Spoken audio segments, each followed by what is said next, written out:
অগ্রমী coaching সেন্টারে সবাইকে স্বাগতম। হাই বন্ধুরা, আমি অরিজিৎ। তো আজকে মক টেস্ট নাম্বার 21। এর আগে মোট 20টি মক টেস্ট আমার এই চ্যানেলে আপলোড করা হয়েছে, তোমরা সবাই দেখে নিও।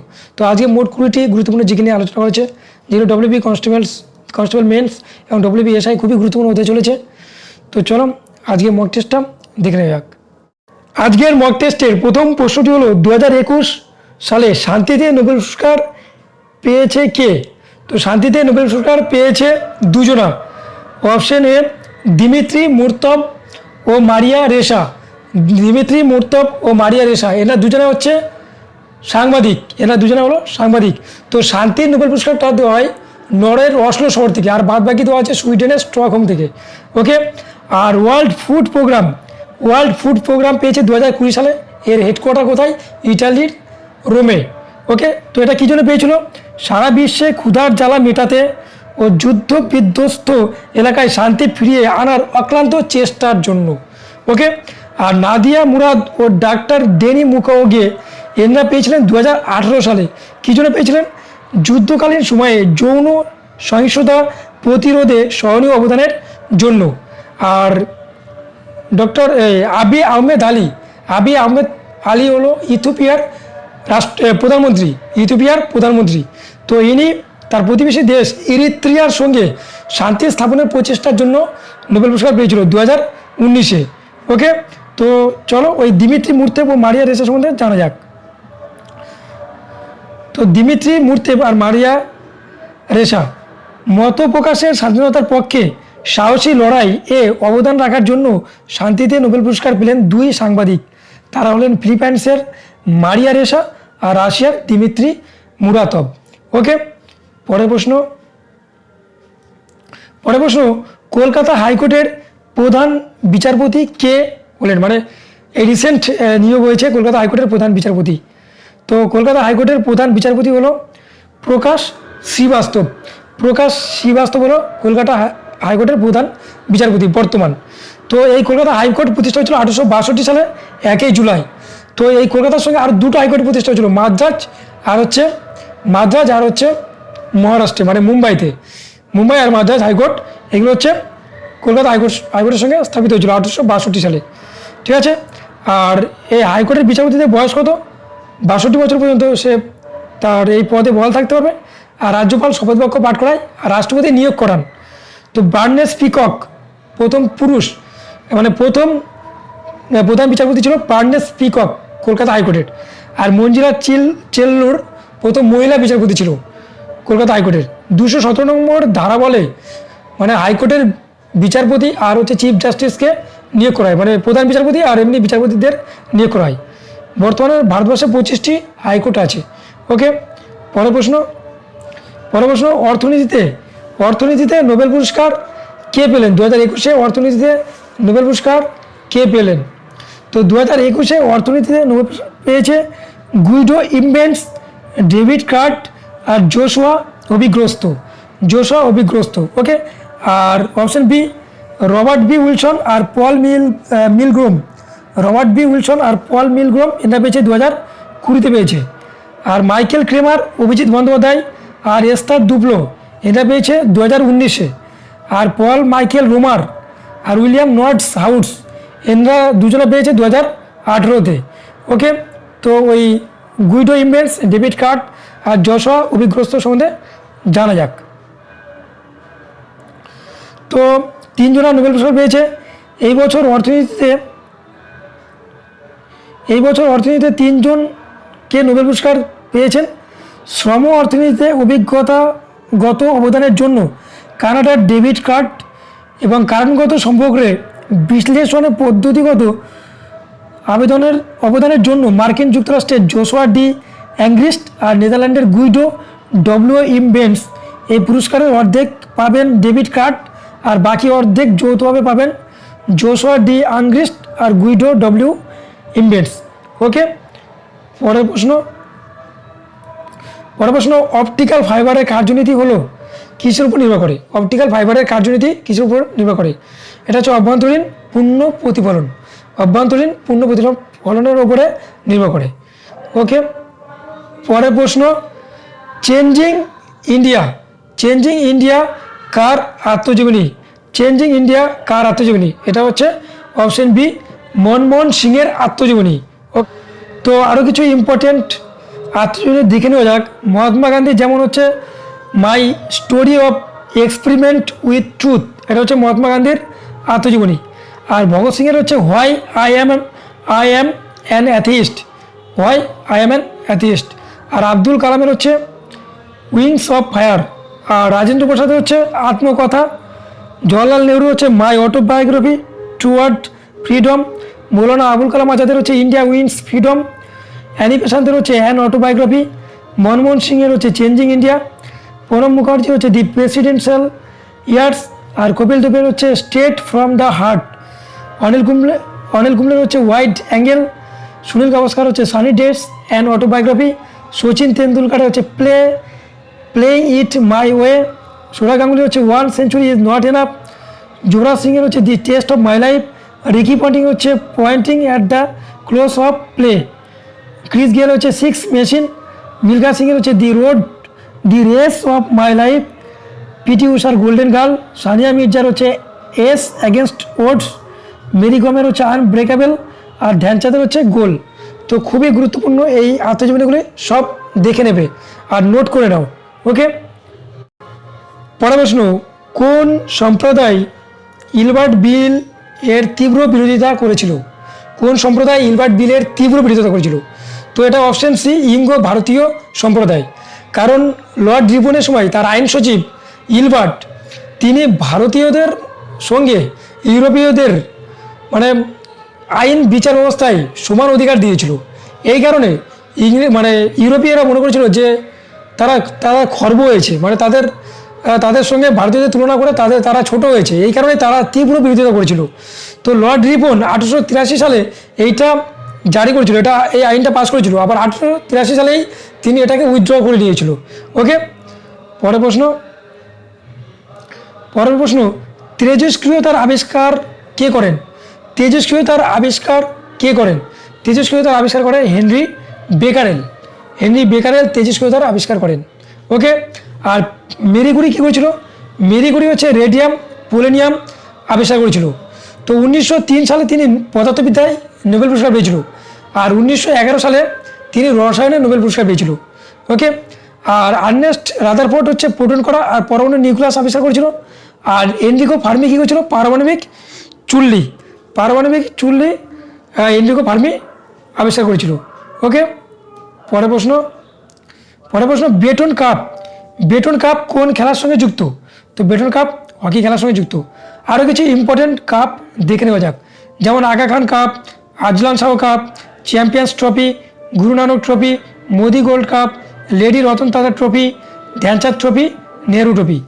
ইন্টারন্যাশনাল হকি ফেডারেশন এটা স্থাপিত হয়েছিল 1924 সালে। আর হেডকোয়ার্টার হচ্ছে সুইজারল্যান্ডের লুসানে। আর প্রথম অলিম্পিক আসরে মানে হকি খেলাকে সংযুক্ত করা হয়েছিল 1908 সালে। ওকে, প্রথম মানে হকি খেলাকে অলিম্পিকে যুক্ত করা হয়েছিল 1908 সালে। ওকে, আরও কিছু দেখে নেওয়া যাক হকি সম্বন্ধে। তো প্রথম হকি বিশ্বকাপ হয়েছিল 1971 সালে স্পেনের বার্সেলোনাতে। তো এই হকি খেলার প্রথম কী নাম ছিল? কমক।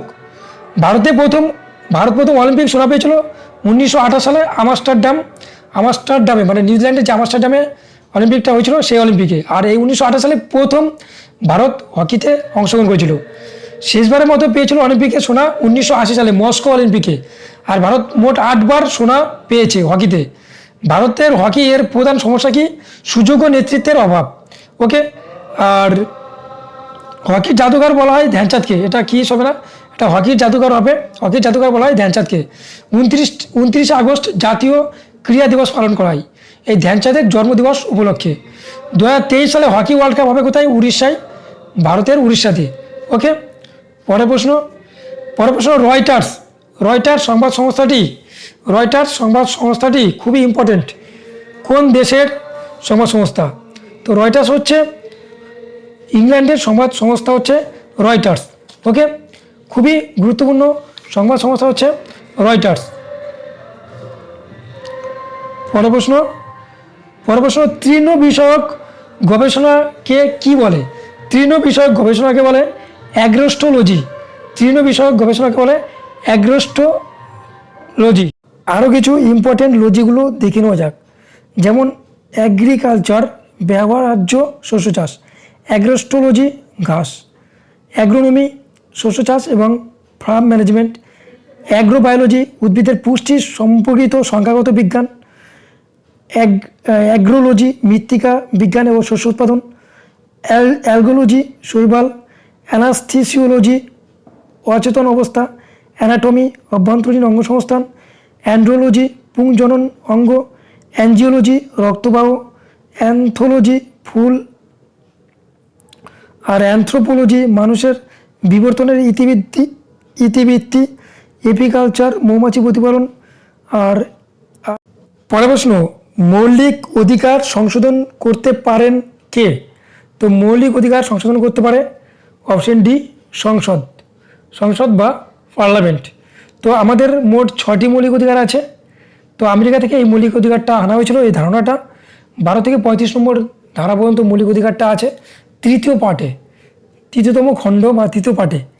আর সংসদ কী কী নিয়ে গঠিত? রাজ্যসভা, লোকসভা আর রাষ্ট্রপতি। ধারা 79 থেকে 109। ওকে, পরের প্রশ্ন, the Indian war of independence বইটি কে লেখেন?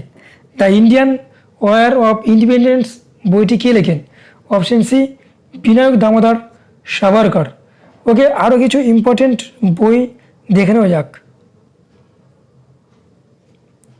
তো হিন্দু স্বরাজ মহাত্মা গান্ধীর লেখা বই, Gita Rahasya Balgangadhar Tilak, India in transition M N. Roy, Bhavani Mandir new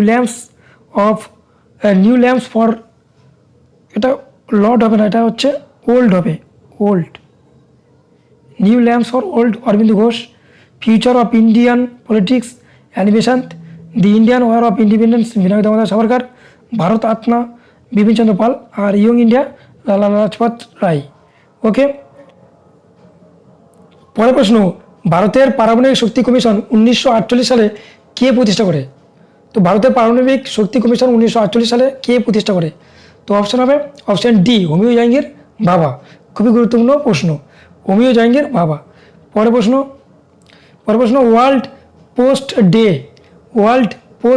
day কবে পালন করা হয়?